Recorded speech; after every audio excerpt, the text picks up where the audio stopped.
Hi hello friends, welcome to Anjani world.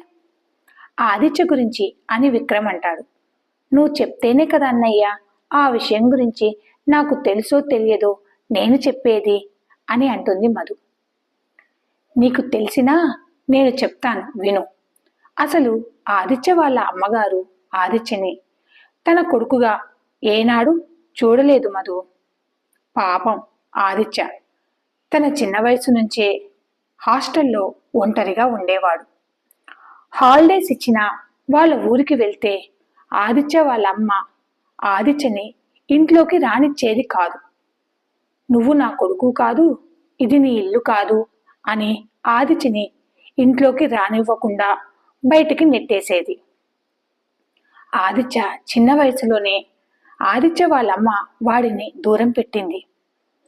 ఆదిత్యకి ఊహ తెలిసినప్పటి నుంచి ఆదిత్య వాళ్ళ ఊరు వెళ్ళేవాడే కాదు. ఆదిత్య వాళ్ళ నాన్నగారు అంకుల్ మాత్రమే హాస్టల్కి వచ్చి ఆదిత్యని చూసి వెళ్ళేవాడు. ఎప్పుడైనా వస్తే వాళ్ళ తాతగారు, నాయనమ్మ, పెదనాన్న వచ్చేవాళ్ళు. అంతే, తన ఫ్యామిలీకి దూరంగా ఉండేవాడు మన ఆదిత్య. పాపం అని విక్రమ్ మధుతో చెప్పాడు. నిజమా అన్నయ్య? ఈ విషయాలు నీకెవరు చెప్పారు అని ఆత్రంగా అడుగుతుంది మధు. ఎవరో చెప్తే నేనెందుకు నమ్ముతాను మధు? నేను నా కళ్ళారా చూశాను. నేను ఆదిత్య విజయ్ 9th క్లాస్ నుంచి మంచి ఫ్రెండ్స్. 10th క్లాస్ ఎగ్జామ్స్లో ఆదిత్య డిస్ట్రిక్ట్ లెవెల్లో ఫస్ట్ వచ్చాడు. అప్పుడు నేను, విజయ్, శేఖర్, మరో 3 ఫ్రెండ్స్, మా ప్రిన్సిపల్, 2 టీచర్లు ఆదిత్యని తీసుకుని వాళ్ళ ఊరికి వెళ్ళాము. అప్పుడు ఆదిత్య వాళ్ళ అమ్మ చేసిన గొడవ అంతా ఇంత కాదమ్మా. అప్పుడే నాకు విషయం తెలిసింది అని మధుతో విక్రమ్ చెప్పాడు. అవునా, నాకు తెలియదే ఈ విషయం అని మధు తన మనసులో అనుకుంటుంది. విక్రమ్ మాట్లాడుతూ, అందుకే ఆదిత్య గాని నేను మాకు హాలిడేస్ ఇచ్చినప్పుడు విజయ్ వాళ్ళ ఇంటికి వెళ్ళేవాళ్ళం. కానీ 5 సంవత్సరాల కిందట సునీత ఒక దుర్మార్గుడి చేతిలో దారుణంగా మోసపోయింది. ఆ సమయంలో సునీత మీద దిగులుతో విజయ్ తండ్రి కూడా చనిపోయాడు. ఆంటీ అనారోగ్య పాలయ్యింది. మధుకి అప్పటికే తన కంట్లో నుంచి కన్నీళ్లు చెంపల మీదకి చేరాయి. విక్రమ్ మధు వైపు చూసి, ఎందుకురా ఆ కన్నీళ్ళు? ఇది జరిగి 5 సంవత్సరాలు గడిచిపోయింది మధు అని విక్రమ్ మధుతో అంటాడు. మధు తన కన్నీళ్ళని తుడుచుకుంటూ, తనకు ఒక డౌట్ రావడంతో విక్రమ్ వైపు చూసి, అన్నయ్య నేను ఒక మాట అడగనా అని మధు విక్రమ్ని అడుగుతుంది. చెప్పు మధు, ఏ విషయం గురించి అడగాలనుకుంటున్నావు అని విక్రమ్ అంటాడు. మరి విజయన్నయ్య మా బావని బావ అని ఎందుకు పిలుస్తాడు? మీరందరూ ఫ్రెండ్సే కాబట్టి బావ మామ అనుకోవడం సహజం. కానీ విజయన్నయ్య మాత్రం ఎంతమందిలోనైనా ఎక్కడైనా మా బావని బావ అనే పిలుస్తాడు, ఎందుకు అని అడుగుతుంది మధు. విక్రమ్ తడబడుతూ మధు వైపు చూస్తాడు. మధు విక్రమ్ ఏం చెప్తాడా అని ఆసక్తిగా ఎదురు చూస్తోంది. విజయ్ అప్పుడే లోపలికి రావడంతో, ఇక మన రూమ్కి బయలుదేరదామా విక్రమ్? ఇప్పటికే చాలా లేట్ అయింది అని అంటాడు. మధు టైం వైపు చూసి, అమ్మో 6 అవుతోంది, నేను దేవుడికి దీపం పెట్టుకోవాలి అని వెంటనే లేచి బెడ్రూమ్లోకి వెళ్తుంది మధు.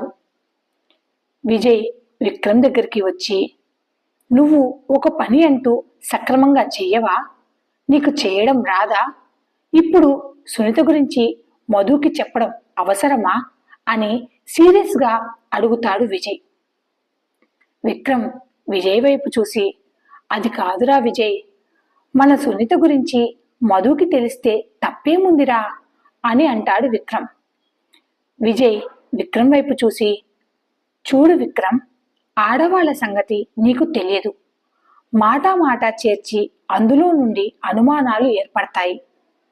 నేను ఆదిత్యని బావా అని ఎందుకు పిలుస్తున్నాను అని నిన్ను ఇప్పుడు మధు ప్రశ్నించిందా లేదా? నేను ఆదిత్యని బావా అని ఎందుకు పిలుస్తున్నాను అని మధుకి డౌట్ వచ్చింది. అక్కడ ఏమీ లేదు. అసలు అనవసరమైన విషయాలు అన్నీ చెప్పి మధుకి లేనిపోని డౌట్లను ఎందుకు క్రియేట్ చేస్తున్నావురా అని విజయ్ విక్రమ్ని చాలా సీరియస్గా అడుగుతాడు. విక్రమ్ తన మనసులో, సునీత గురించి చెప్పినందుకే ఈ విజయ్ గాడు నన్ను ఎన్ని తిడుతున్నాడు. అట్లాంటిది మొన్న మధుని కలిసినప్పుడు ఆదిత్య గురించి లేనిపోనివన్నీ అబద్ధాలే చెప్పేశాను. ఆ విషయం గనక ఈ విజయ్కి తెలిసిందంటే ఆదిత్య కన్నా ముందు వేరే నాకు తద్దినం పెట్టేస్తాడు. అయినా విక్రమ్, నీకెందుకురా ఈ గోలంతా, నోరు మూసుకొని కూర్చోక అని తన మనసులో తానే తిట్టుకుంటాడు విక్రమ్. విజయ్ విక్రమ్ని బాగా గమనించి, పొరపాటున బావ గురించి మధుకి తప్పుగా ఏమైనా చెప్పావా అని డౌట్గా విక్రమ్ని చూస్తూ అడుగుతాడు విజయ్. విక్రమ్ విజయ్ వైపు చూసి తడబడుతూ, నేనెందుకు చెప్తానురా తప్పుగా? ఆదిత్య విషయాలు మధుకి తెలియకూడదని నాకు మాత్రం తెలియదా ఏంటి అని తనని తాను కవర్ చేసుకుంటాడు విక్రమ్. ఇక సాయంత్రం 6 అవ్వడంతో మధు స్నానం చేసి చక్కగా చీర కట్టుకుని పూజ గదిలో దీపం వెలిగించింది. విక్రమ్ విజయ్ ఆదిత్య సరదాగా మాట్లాడుతూ విజయ్ టైం వైపు చూశాడు. ఇక రాత్రి 8 గంటలు సమయంలో విక్రమ్ విజయ్, ఇక మేము కూడా రూమ్కి బయలుదేరుతాంరా అని విజయ్ చెప్పగా, అన్నయ్య ఇప్పుడు రూమ్కి వెళ్ళి ఏం తింటారు అని అంటూ మధు ముగ్గురికి వేడివేడిగా చపాతీలు చేసి ఉదయం మిగిలిపోయిన పప్పుని సాంబార్ని చపాతీలోకి పెట్టి ఆ ప్లేట్లను ముగ్గురు చేతికి ఇచ్చింది మధు. విజయ్ మధు వైపు చూస్తూ, నీకెందుకమ్మా శ్రమ?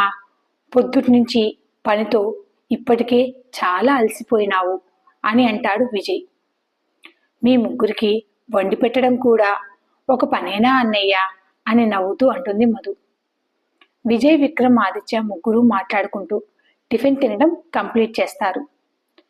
టైం 8:30, ఇప్పటికే చాలా లేట్ అయింది అని విజయ్ అనగానే విక్రమ్ కూడా, ఇక మేము బయలుదేరుతాంరా అని విజయ్ విక్రమ్ ఇద్దరు ఆదిత్యకి మధుకి చెప్పి బండి మీద వాళ్ళ రూమ్కి వెళ్ళిపోతారు. పొద్దుటి నుంచి ఇల్లంతా చాలా సందడిగా హడావుడిగా ఉంది. ఇప్పుడు ఇల్లంతా ఒక్కసారిగా సైలెంట్ అయిపోయింది. ఉదయం నుంచి ఇంటికి వచ్చిన వాళ్ళందరినీ చూసుకుని నిమిషం తీరుబాటు లేకుండా మధు పని చేస్తూనే ఉంది. ఆదిత్య ముందుగానే ఫ్రెష్ అయి బెడ్ మీద కూర్చొని తన ల్యాప్టాప్లో తన ఆఫీస్ వర్క్ చూసుకుంటున్నాడు. మధు కూడా బాగా అలసిపోవడంతో వెళ్ళి ఫ్రెష్ అయి బెడ్ మీద చేరింది. మధు ఆదిత్య వైపు చూసి, బావ గురించి నాకు ఏమీ తెలియదనుకుంటా. అత్తయ్య బావని తన కొడుకుగా అంగీకరించలేదా? నా ముందు అత్తయ్య బావ మీద ఎంతో ప్రేమ ఉన్నట్లు మాట్లాడింది. అయినా విక్రమన్నయ్య మాటలు ఎంతవరకు నిజమో మనకు తెలియదు కదా. ఇక నుంచి బావ గురించి ప్రతి విషయం నేను తెలుసుకోవాలి అని తన మనసులో అనుకుంటుంది మధు. మధు ఆదిత్య వైపు చూసి, నీకు ఎవరూ లేకపోయినా నేను నీకు ఉన్నాను బావా, నీకు తోడుగా ఉంటాను బావా అని మధు ఆదిత్య వైపు ఎంతో ప్రేమగా చూస్తూ తన మనసులో అనుకుంటుంది. ఆదిత్య మధు వైపు చూసి మధు చేతిలో ఒక కొత్త మొబైల్ని పెట్టి, ఇక నుంచి నీకు నచ్చిన వాళ్ళతో నీకు నచ్చినంతసేపు మాట్లాడుకోవచ్చు మధు. అప్పుడప్పుడు తమరు నాకు కూడా కాల్ చేసి మాట్లాడొచ్చు అని అంటాడు ఆదిత్య. మధు ఆదిత్య వైపు ఆశ్చర్యంగా చూసింది. ఆదిత్య మధు వైపు చూసి, సోమవారం నుంచి నువ్వు కాలేజీకి వెళ్తావు కదా మధు, నీకు నీ దగ్గర ఫోన్ ఉండడం చాలా అవసరం మధు. అందుకే నీ కోసం కొత్త ఫోన్ తీసుకున్నాను. నీకు ఈ ఫోన్ నచ్చిందా? లేదంటే నీకు నచ్చిన కలర్ని మార్చుకోవచ్చు అని అంటాడు ఆదిత్య. మధు ఆ ఫోన్ని చూసి, నాకు చాలా బాగా నచ్చింది బావా ఈ కలర్ అని అంటూ ఫోన్ని ఓపెన్ చేసింది మధు. ఫోన్ చాలా బాగుంది, కొత్త మోడల్. ఫోన్ స్విచ్ ఆన్ చేసింది మధు. అందులో మధు ఫోటో వాల్ పేపర్గా ఉంది.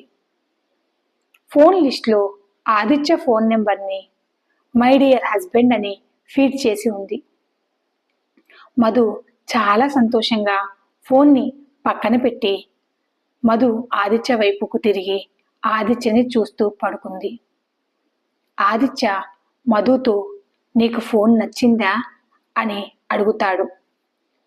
చాలా బాగుంది బావా అని చెప్పింది మధు. ఆదిత్య తన వర్క్ చేసుకుంటూ ల్యాప్టాప్ని చూస్తూ ఉన్నాడు. మధు ఆదిత్య వైపు చూస్తూ, మధు తన మనసులో, నాకు ఏది అవసరమో, నాకేం కావాలో నాకన్నా ముందే తనే ఆలోచించి, నేను నోరు తెరిచి అడక్క ముందే నా చేతికి ఇస్తున్నాడు. ఇంటికి సంబంధించిన ప్రతి విషయంలోనూ నన్ను అడిగి నా అభిప్రాయాన్ని కనుక్కొని దానికి తగ్గట్టు ప్రతి పనిని చేస్తున్నాడు. నన్ను, నా మనసుని అర్థం చేసుకొని నాకింత స్వేచ్ఛని ఇస్తున్నాడు బావ. నా మీద నమ్మకంతో బావ దాచుకున్న సేవింగ్స్ బ్యాంక్ కార్డ్ని కూడా నా చేతికి ఇచ్చేశాడు. నిజంగా ఆదిత్య బావ నాకు భర్తగా లభించడం నా అదృష్టం. పెళ్లికి ముందు అత్తయ్య నాతో మాట్లాడిన మాటలకు నేను చాలా భయపడిపోయాను, చాలా కంగారు పడ్డాను. కానీ నా లైఫ్ ఇంత బాగుంటుందని నేను అస్సలు ఊహించుకోలేదు. బావతో ఇంత అందమైన జీవితాన్ని నాకు ఇచ్చినందుకు ఆ అమ్మవారికి నేను శతకోటి ధన్యవాదాలు తెలుపుకోవాలి అని ఆ అమ్మవారికి తన మనసులోనే తన మనస్ఫూర్తిగా దండం పెట్టుకుంటుంది మధు. మధు కళ్ళల్లోని సంతోషాన్ని, పెదవుల మీద చిరునవ్వును చూస్తుంటేనే ఆదిత్యకి మధు చాలా ఆనందంగా ఉందని అర్థమైపోయింది. ఈ స్టోరీ అప్డేట్ కనుక నచ్చితే please like, share and subscribe. Thanks for watching. ఈరోజు సండే కదండి, అందుకే చిన్న అప్డేట్ ఇచ్చాను. ప్రతి సండే కూడా అప్డేట్ వస్తుంది, కానీ చిన్నది వస్తుంది. ప్రతి ఒక్కరూ మీ సలహాలను, మీ సూచనలను నాకు తెలియజేస్తున్నారు. నా స్టోరీని ఇంతగా ఆదరించి మీ సలహాలను నాకు చెప్తున్నందుకు మీకు ప్రతి ఒక్కరికి చాలా థ్యాంక్స్ అండి. ఇలానే నా స్టోరీని ఆదరించండి. నా ఛానల్ని సబ్స్క్రైబ్ చేసుకోండి. ఈ స్టోరీ అప్డేట్ కనుక మీకు నచ్చితే please like, share and subscribe. Thanks for watching.